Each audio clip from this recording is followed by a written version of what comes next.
കഴിക്കാം. നിലത്തിരുന്ന് തന്നെ ഉണ്ടണമെന്നാണോ? ഇന്ന് ആദ്യ ദിവസമല്ലേ, ആദ്യമായി ഞാൻ വിളമ്പുകയല്ലേ.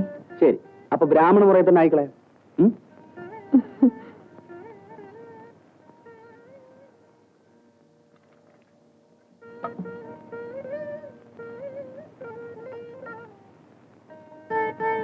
ഒരു ലെവഡ് വേണം. ആദ്യ ദിവസം ഭാര്യയും ഭർത്താവും കൂടെ ഒരുമിച്ചിരുന്ന് ഉണ്ണണമെന്നാണ് ഞങ്ങളുടെ മുറ. ഭർത്താവ് ഉണ്ട് കഴിഞ്ഞ് ആ ഇലയിൽ ഉണ്ണുന്നതാണ് ഞങ്ങളുടെ മുറ. ബ്രാഹ്മണ മുറയൊന്നും ഇവിടെ പറ്റില്ല. രുക്മയും കൂടെ അങ്ങോട്ട് ഇരിക്കൂ. ഇതാരാ രുക്മേ? ജാനി ചേച്ചി അടുത്ത വീട്ടിലെയാണ്, ഞങ്ങൾ പരിചയപ്പെട്ടു. അപ്പൊ നമ്മൾ ഒറ്റയ്ക്കല്ല, ബന്ധുക്കളുമായി. നിശ്ചയമായിട്ടും ചേച്ചിയാണ് പാചകത്തിൽ എന്നെ സഹായിച്ചത്. നിലത്തിരുന്ന് ഇലയിൽ ഉണ്ണണമെന്ന ഏർപ്പാട് ചേച്ചിയുടേതാണ്. എങ്കിൽ ഇരിക്കും, ചേച്ചി വിളമ്പി തരും.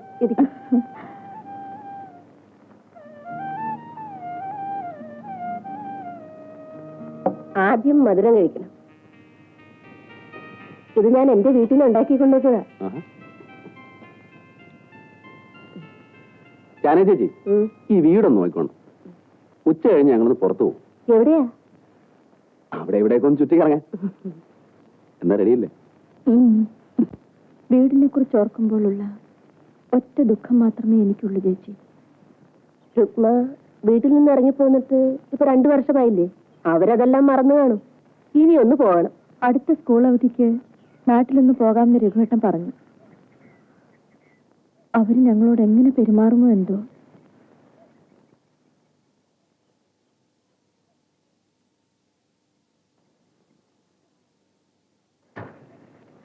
ഡോക്ടറെ കണ്ടോ? കണ്ടു. ഡോക്ടർ എന്ത് പറഞ്ഞു ചേച്ചി? രുക്മയ്ക്ക് എന്താണ് അസുഖം? അസുഖമല്ല, സുഖമാ. സുഖമോ?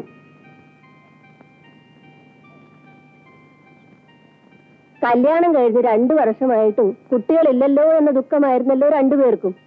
ആ ദുഃഖം മാറി, അതാണ് സുഖം. ഓ, അത് ശരി. ജാനേ ചേച്ചി ഞങ്ങൾക്ക് 2 പേർക്കും പായസം തരണം. അത് ഞാനേറ്റു.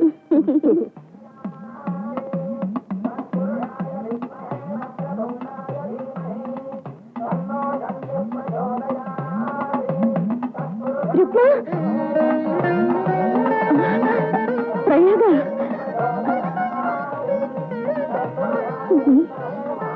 നീ ഇവിടെ കുഞ്ഞിന് ചോറ് കൊടുക്കാൻ വന്നു. കുഞ്ഞ് എന്റെ മോൻ. മോനെ, എന്റെ കുട്ടിയെ നീ തൊട്ടഷ്ടമാക്കരുത്. അത് ബ്രാഹ്മണ കുട്ടിയാണ്, നിന്റെ പോലല്ല.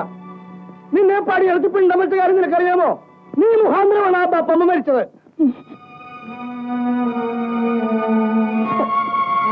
ബപ്പമ്മ മരിച്ചോ? നീ വരൂ.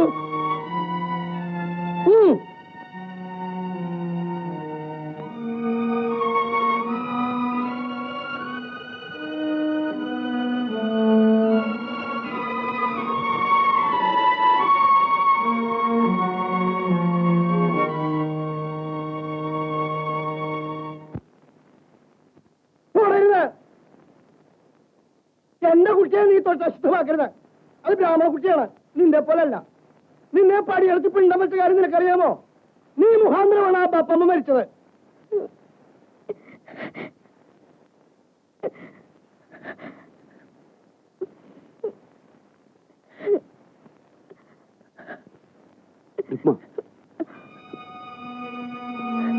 എന്തു പറ്റി? ഞാനിന്ന് പ്രയാഗെ കണ്ടു. അതിന് നീ സങ്കടപ്പെടുന്നതിന്? അവൾ പ്രസവിച്ചു.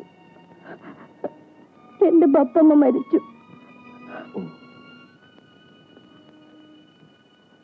ഞാൻ നിമിത്തമാണ് ബപ്പമ്മ മരിച്ചത്.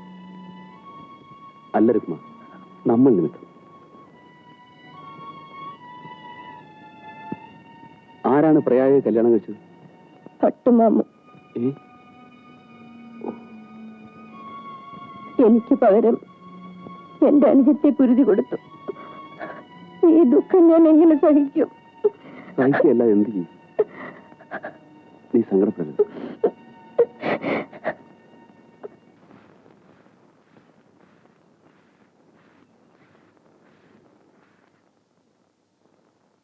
രുക്മേ, ചെറുസാറ് പെട്ടെന്ന് അസുഖം ഉണ്ടോ? സ്കൂളിൽ വെച്ചായിരുന്നു. ആശുപത്രി കൊണ്ടുപോയിട്ടുണ്ട്. നമുക്ക് പോവാം ചേച്ചി. വാ, വേഗം പോവാം ചേച്ചി. അയ്യോ.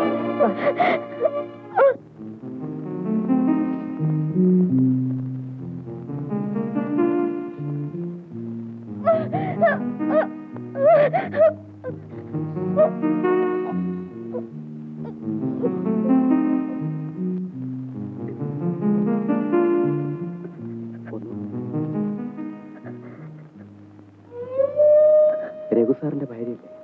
അതെ. ഞങ്ങൾ അദ്ദേഹത്തിന്റെ കൂടെ ജോലി ചെയ്യുന്ന അധ്യാപകരാണ്. സാറിന് ചെറിയൊരു ഹാർട്ട് അറ്റാക്ക് ഉണ്ടായി. പെട്ടെന്ന് ഇങ്ങോട്ട് കൊണ്ടുവന്നതുകൊണ്ട് കുഴപ്പമൊന്നുമില്ല. ഡോക്ടർ എന്ത് പറഞ്ഞു? അറ്റാക്ക് അല്ലേ, സൂക്ഷിക്കണം. അകത്താരും നിൽക്കണ്ടെന്ന് ഡോക്ടർ പറഞ്ഞു. 24 മണിക്കൂർ കഴിയാതെ ഒന്നും പറയാനാവില്ല.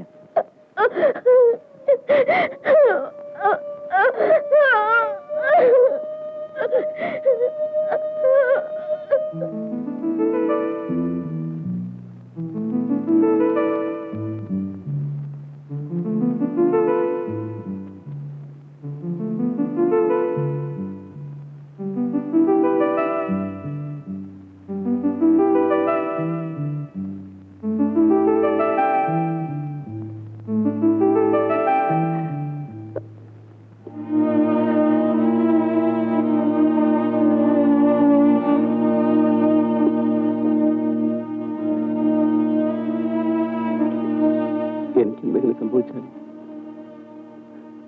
നിനക്കാരുണ്ട്. അങ്ങനെയൊന്നും വിചാരിച്ച് വിഷമിക്കരുത്. ചേട്ടൻ ഒന്നും സംഭവിക്കില്ല.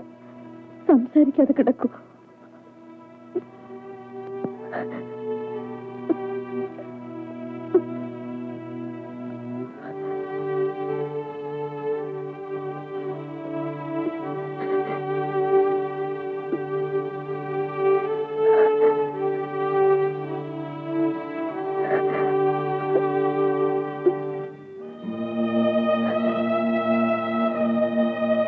എനിക്കെന്തെങ്കിലും സംഭവിച്ചാൽ നമ്മുടെ കുഞ്ഞിനെ വിഷമറിയിക്കാതെ വളർത്തണം.